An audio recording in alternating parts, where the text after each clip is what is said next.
My world was once the hum of the console and the glow of the screen. Life after life, call after call. The job changes you, and some stories, they change you forever. Welcome to the 9/11 tapes.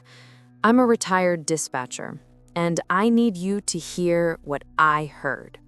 The call came in with a crash. Not a metaphorical one, but a literal, physical crash of shattering glass that made me jump in my seat. Then came the voice, a woman's, tight with adrenaline and terror. "He's inside. Oh God, he's inside the house." This is the kind of call that kicks your training into overdrive. The background was chaos. More crashes, a heavy thud, and the woman's ragged, panicked breathing. "Ma'am, what is your address?" I asked, my own voice a sharp contrast of calm authority. She choked out, 1418 Winchester Avenue. Please hurry." My fingers were already dancing on the keyboard, punching in the address, dispatching units with a high priority alert for a home invasion in progress. But something was wrong. My system, which is faster and more accurate than any map app, immediately flashed a bright red error message. No such address found. I ran it again. 1418 Winchester. Negative. I tried variations. Winchester Street, Winchester Court, Winchester Place. Nothing. A cold knot of dread formed in my stomach. Seconds were ticking by. Precious seconds I couldn't afford to waste. I could still hear the terror in her voice, the sounds of a real struggle in the background. This wasn't a prank. "Ma'am, I need you to listen to me. The address isn't coming up in my system. Is it possible it's a new development? Is there a cross street you can give me?" She sobbed, a sound of pure despair. No, I've lived here for 10 years. 1418 Winchester. He's coming upstairs. I can hear him." This is where instinct takes over from procedure. The protocol for a failed address is clear, but my gut was telling me this was something different. Her panic was genuine, but her insistence on an address that didn't exist was a puzzle I had to solve in real time, with a life on the line. I put the call on speaker so my supervisor could monitor while I focused on the one-in. "Okay, stay with me. Is there a piece of mail near you? A magazine? Anything with your address on it?" Her breathing was frantic. "I'm in the closet. It's dark. I can't see anything. I hear him. He's on the landing." A floorboard creaked loudly through the phone, and she stifled a scream. My screen showed 3 patrol cars circling the area where Winchester Avenue should have been, but they were finding nothing but an old industrial park. Deception. It was the only word that made sense, but it didn't fit.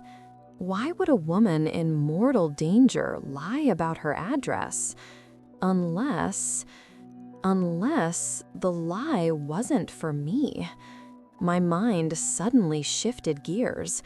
What if the lie was for him, the intruder? What if he was right there with her, listening to her every word? The possibility hit me like a physical blow.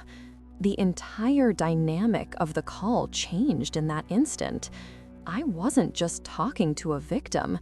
I was potentially talking to a hostage who was trying to pass me a coded message. I had to play along, but also signal to her that I understood. I had to walk a tightrope, and one wrong word could send everything crashing down. I took a breath and changed my approach, making my voice slightly louder. as if I was confirming the details she gave me. "Okay, ma'am, I'm confirming the address, 1418 Winchester Avenue. I have units en route to that location.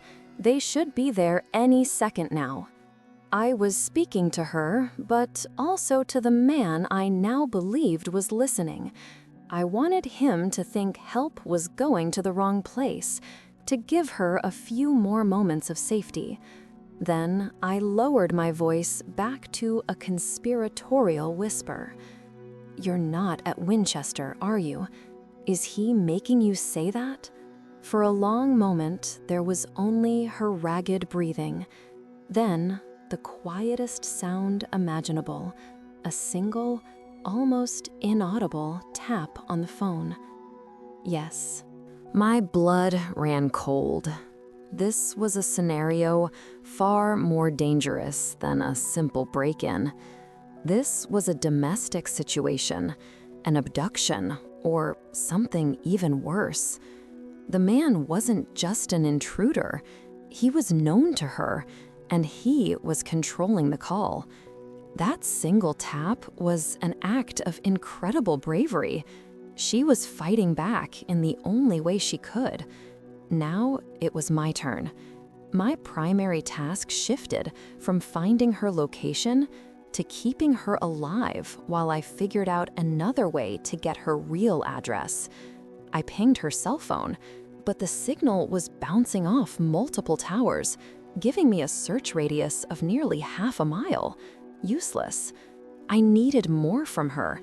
I needed a clue he wouldn't recognize. I returned to my loud mode, projecting confidence for the benefit of the man I couldn't see. "Ma'am, can you describe the intruder for the officers who are on their way to Winchester Avenue?" This was a gamble. I needed to see if I could get information about him, but I was also reinforcing the lie, letting him think he was in control. She started to speak, her voice trembling. "He's tall, wearing a dark jacket." And then she did something brilliant, something that proved she understood exactly what I was doing. "The same jacket he wore at the Oakview Diner last Tuesday." It was a piece of information that meant nothing to a stranger, but it was a breadcrumb, and I seized it. My fingers flew to a secondary keyboard, pulling up city databases. Oakview Diner. There was only one in our jurisdiction. I cross-referenced the diner's address with the half-mile ping radius from her cell. There were dozens of residential streets, but one stood out, Oakley Drive. It was phonetically similar to Oakview. It was a long shot, a guess based on a shred of hope, but it was all I had. I dispatched one of the circling units to Oakley Drive, telling them to do a slow, quiet drive-by, looking for anything out of the ordinary. "Okay, ma'am, stay on the line with me," I said, my voice soft again. "You're doing perfectly. Is he still there?"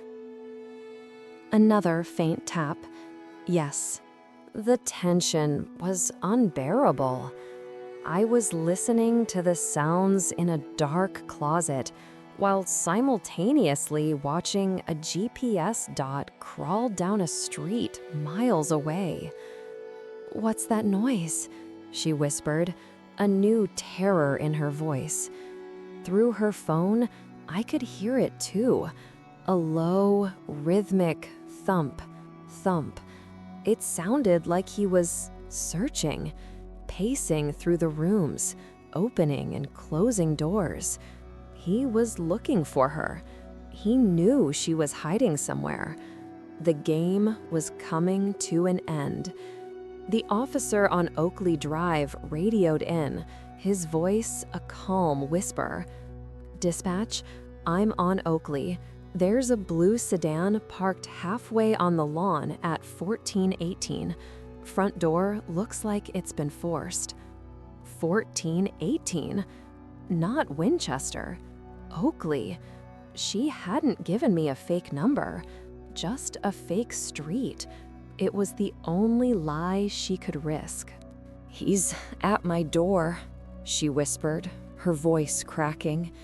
"He's at the closet door." I heard the jiggle of a doorknob, followed by a heavy slam, as if a body was thrown against the door. I spoke with urgent clarity, all pretense gone. "They're there. The police are right outside the house. Tell him." I heard her scream, "They're here. The police are here." A man's voice, muffled but full of rage, shouted, "You lying." His voice was cut off by the sound of the front door splintering open, followed by officers shouting, "Police, drop it! Show me your hands!" There was a clatter, a scuffle, and then blessed silence. An officer picked up the phone from the closet floor. "Dispatch, we have the suspect in custody. The victim is safe." I didn't even realize I had been standing until my knees felt weak. I sank back into my chair, the adrenaline leaving me in a nauseating wave.